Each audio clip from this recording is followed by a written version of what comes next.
Assalamu alaikum, peace and blessings. So right now I'm in a transition, I'm moving, and while I'm not quite sure the date, I believe I will be leaving in several days.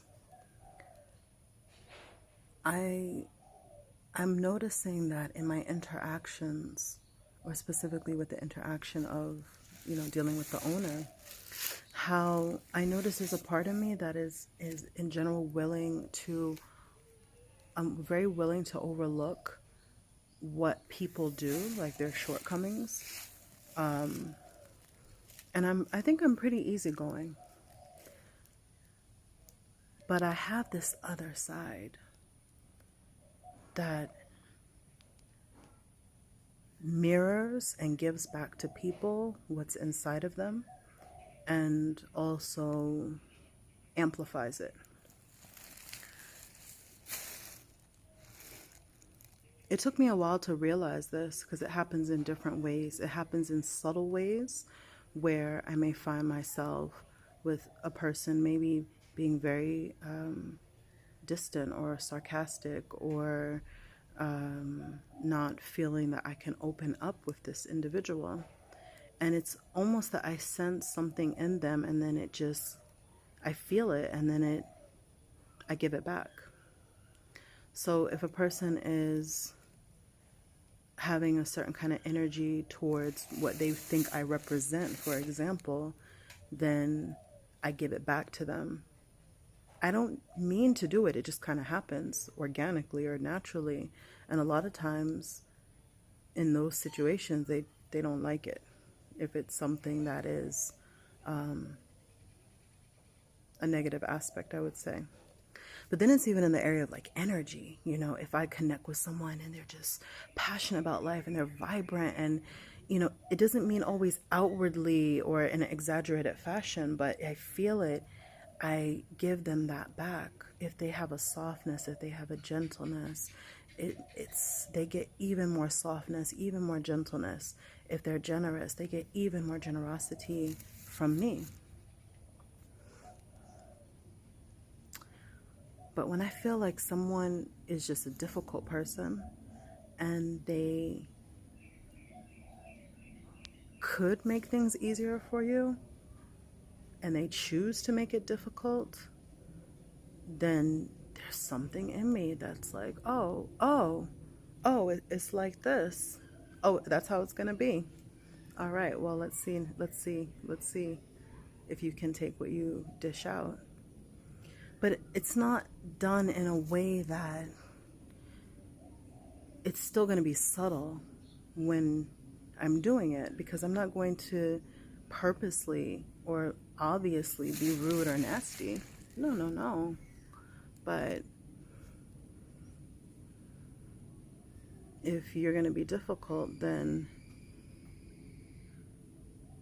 it's almost like a part of me that can't help but give it back. I don't necessarily like that about myself. I don't necessarily want to be that person. But I feel that, especially those who believe they have some level of power over you, maybe you're buying from them, renting from them in this case. So, and there's individuals that don't mind taking. They don't mind taking your money. They don't have a problem with that. It's no issue.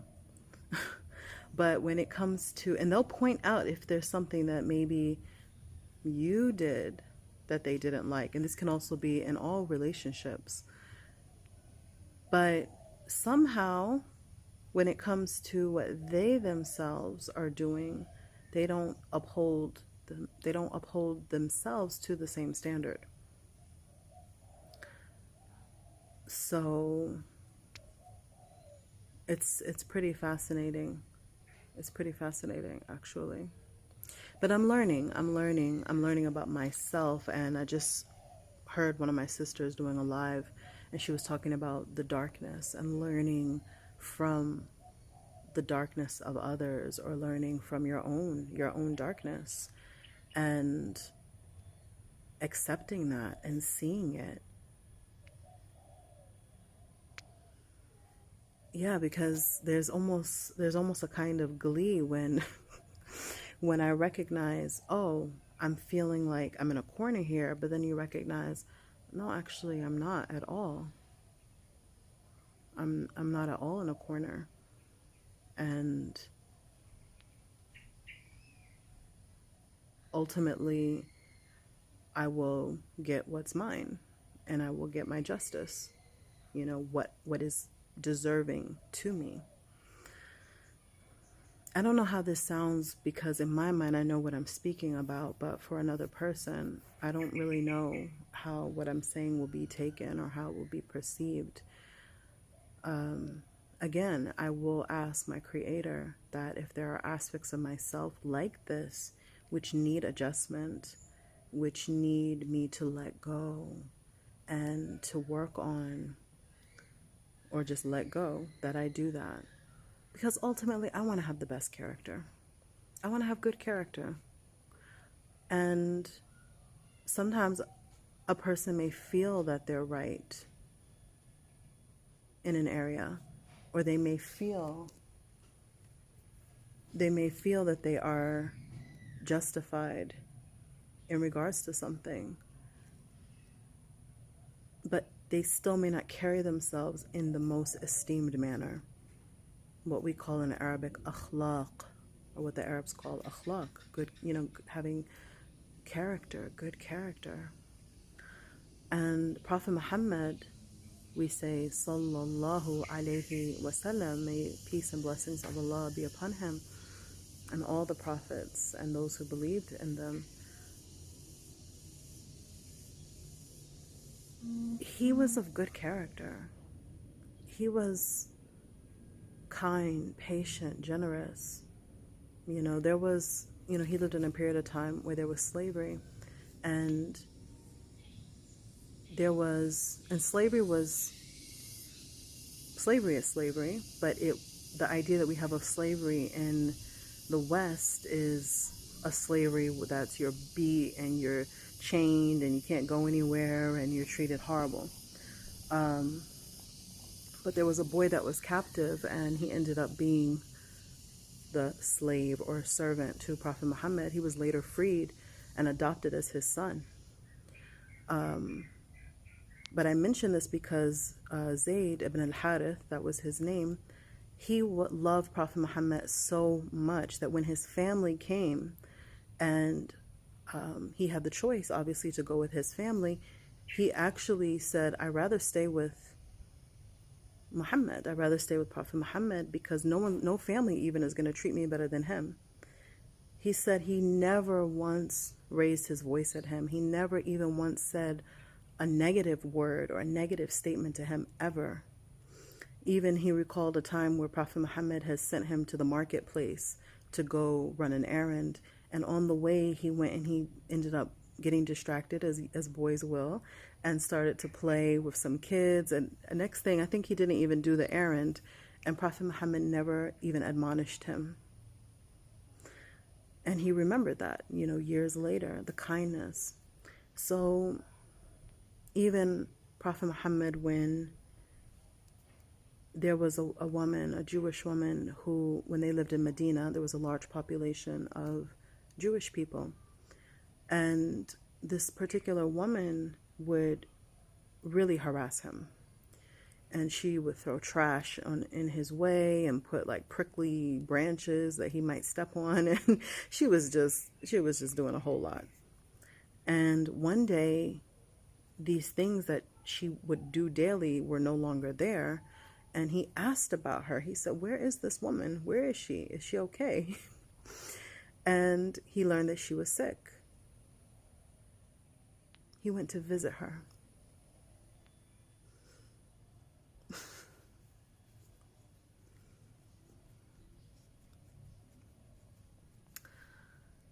He went to visit her.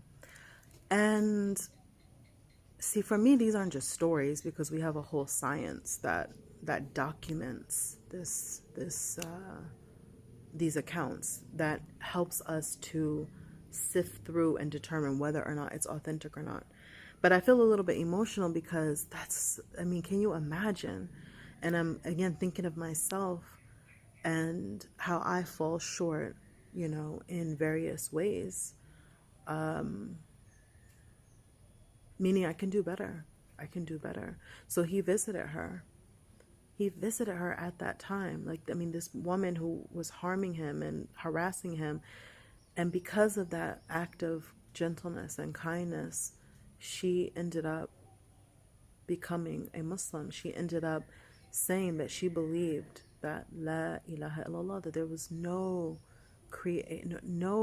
deity worthy of worship except the one that brought this universe into existence, that created everything, Allah.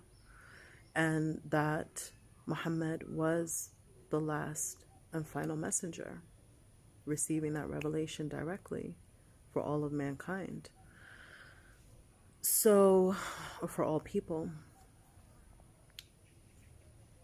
So,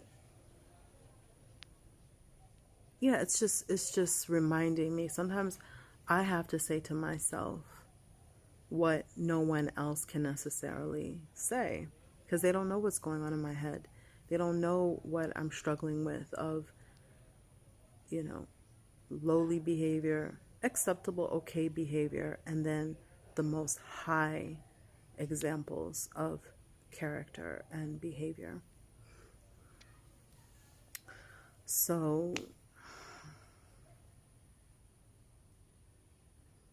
yeah, I ask my Creator, even in this situation that I'm in, which will be a very temporary one, but that I have the best of character.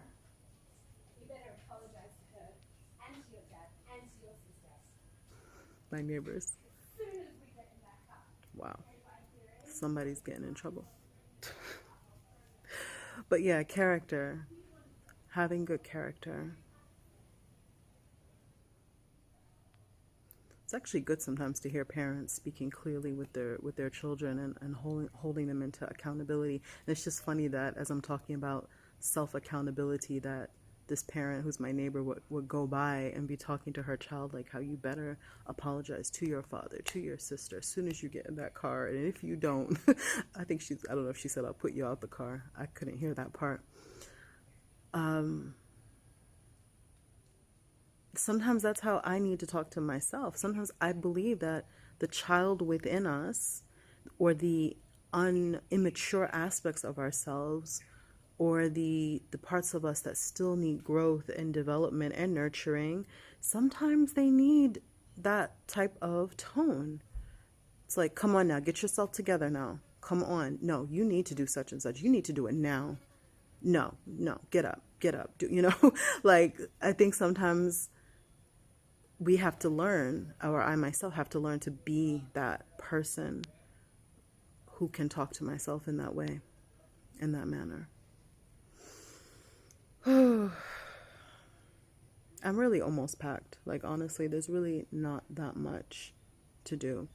The thing that I really would love is to see a few clients. There's a few people that have been wanting a session with me, and that's important for me. That's really important. So I'm gonna go, and I'll be looking forward to sharing some more updates with everyone once I'm in nature and connecting in that space. So lots of love, peace and blessings.